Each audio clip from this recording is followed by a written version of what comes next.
The Crown. All right. So, welcome back to the Beast Game Podcast. This is a review for the Netflix series The Crown, Season 2. It's created by Peter Morgan, stars Claire Foy, Matt Smith, and the synopsis is follows the political rivalries and romance of Queen Elizabeth II and the events that shaped the second half of the 20th century. So, this is Season 2. Season 1, Keith and I gave it a very high score. So, Keith, how did you feel about The Crown Season 2? I liked it because I like history. I like this one and that they didn't over dramatize the historical events that went down. They presented a lot of the historical events that happened in a way that they presented very fresh and very new. And even though I knew certain things were going to happen, I was still kind of wondering what was going to happen. I mean, case in point, I think it was episode 4 or 5 when they discussed the king's brother. Duke of Windsor was like, he was a sinister character, almost comical in his antithesis of Queen Elizabeth in the first season. You almost felt sorry for him up until you realized, historically what he did. And it's kind of like, you mother, I'm like, get him. Yeah, he tries to make the deal with the devil, and it did not work out well for him from two standpoints, but the deal with the devil would never have worked out. He was trying to slide his way back in home. It played out almost like a soap opera, and you're like, ooh, he's doing this. And next thing you know, you realize he actually did this horrible shit. Like, the dude basically betrayed his own country. Sold it out to Hitler, and then he kind of presents it in such an almost again. Like he was doing it to save England, and he's really doing it for himself. Exactly, but he kind of shapes it as I'm the most peace-loving man on the planet. I'm doing this for the sake of peace. It's just like, what the hell? This guy believes this shit.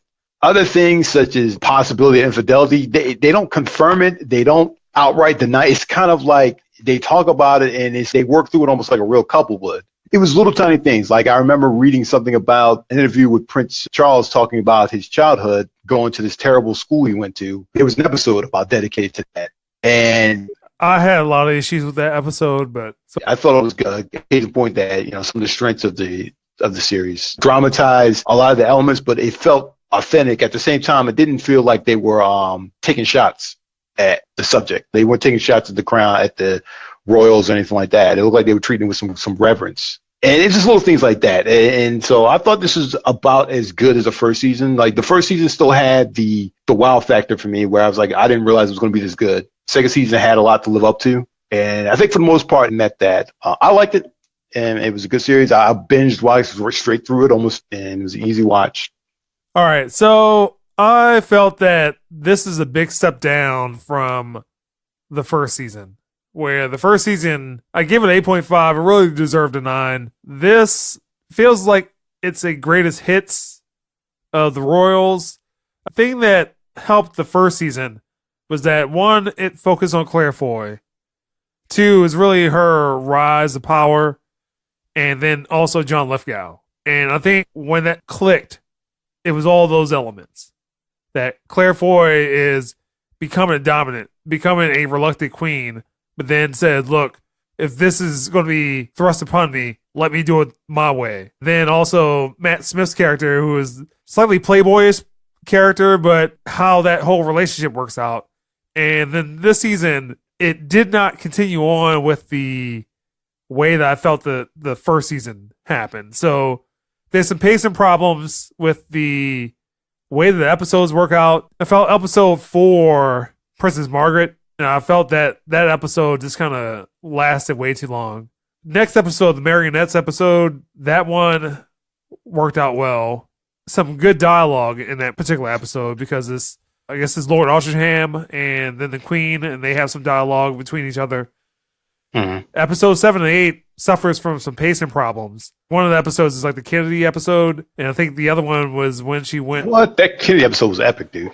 I did not like that. I do like the person that played Jackie Kennedy, who is a lot better than Natalie Portman playing Jackie Kennedy, but I just didn't like the purpose of that episode. It just felt like they were just trying to hit the greatest points in... Yeah, that's the whole point. Well, this one takes place more or less 50s, early 60s. Right. The first season, which kind of focused on late 30s up until really the 50s. Right. was a better period of time. One of the issues I'm just saying some of the issues I had, they focused on the Suez Canal incident, but that was wrapped up way too quickly when that could have been a whole season by itself. Yeah, but she wasn't that far involved in the whole Suez Canal. She's only got... I understand that, but I'm just saying as a show, those episodes took the focus off of her, where, again, the show is best when it's focusing on her, maybe Matthew Smith, John Lithgow, and he shows up for like 30 seconds of an episode. Yeah, but he's gone. He retired in the first season. I understand. But whole second season is just really about relationships and international issues, and it just did not work for me. Did not work as well. And again, I'm not saying I'm not saying it's bad. It's just what they chose to focus on is relationships, marriage, Prince Charles. That school's fucked up, dude. That school was fucked up. That is the whole season, and I just didn't like it. I just didn't like it as much as I liked the first season. The first season was about her rise to power and coming to grips with her position. Yes. And then the second season is that she's now in the position, what she's going to do with it. And the fact that her family and her marriage is suffering because of that. Well, primarily her marriage. There were too many episodes that did not focus on her compared to the first season. The Dear Mrs. Kennedy one was all about her. I understand that, but I'm just saying there's more episodes that did not focus on her than the first season. Do you feel that way? She operated in the peripheral on a lot of these things because she's already in her position. Take episode 3, for instance, the one where kind of comes to a head about the entire scandal with the prince, with her husband. For the most part, it was all about a character, two like side characters, his secretary, divorce. Yeah. But it goes back to the whole issue where infidelity and everything comes to a head. Yeah, divorce is considered terrible in that era of time. And particularly since you're a part of the crown, or even more terrible, those issues are fine, but I just felt that it did not focus enough on Queen Elizabeth.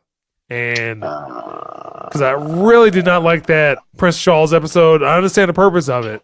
And it's more or less a parallel episode that his father has a different experience than Charles, and Charles maybe not being cut out for certain things. I didn't like the episode and a half that really focused on Princess Margaret. So the first 3 episodes are strong. The later half of the season is maybe not as strong. Let's wrap it up. So, Keith, what score would you give The Crown? I think I gave a Crown the last season like an 8.5 or a 9. It was 8.5. Yeah, I gave it 5. I gave this season an 8. The first season kind of blew my mind. I was like, I didn't realize I would like it as much. It's an amazing show. This season, it had a lot of the things they went through. I knew more about historically. Like I knew about the Duke of Windsor's, like what he did, but I didn't know the depths of what he did. So that episode was like, I was like, holy shit. I loved the third episode where everything kind of came to a head, and her husband's just finally like, this is bullshit. I'm getting shitted on. I'm tired of it. And all that understated attitude. That one episode, the one where she talked to that lord who was saying some negative stuff about her. Yeah, the marionettes episode. Marionettes, yeah. All the things that she was doing, she does today. She based it off of the things that guy had presented to her. Yeah. This season, to me, kind of showcases how the royal family we see today came to be. Understood. You got her husband who is backing her up like 110%, no matter what. Their kids who must live up to the responsibility. It's not playtime. This is responsibility. You're on the clock. You about to work. You don't work for yourself. You work for the people in England, period. And I got that in this whole season. I thought they presented that very well. It's probably one of the things I like the most about this season and why I rate it so high.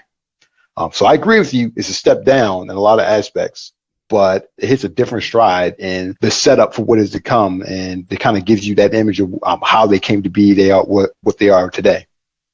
All right. I still feel that the first season is much better. This season, I can only think about 4 to 5 episodes that are worthy of being related back to the first season. So the first 3 episodes, that marionettes episode, and then the episode that focuses on her uncle, that's really it. For me, the kind of base the score off of that, and the other episodes, which aren't terrible. I would just give it a 7. Again, I feel that the first season, even though I gave it an 8.5, it really deserves a 9. But what they chose to focus on for those other 4 or 5 episodes weren't the best thing. You can also put the Kennedy episode in that, even though they could have gotten somebody better looking to look like Kennedy. Damn, Jesus. He looked nothing like Kennedy. He looked nothing like him. He's like, they picked him for the actor, man. God, he looked nothing like him. At least, if you're going to do that for a one-off episode, get a guy that looks like him. Or get a decent actor who can repart. So, 7, Keith gave us an 8, and that's BCA Pakih.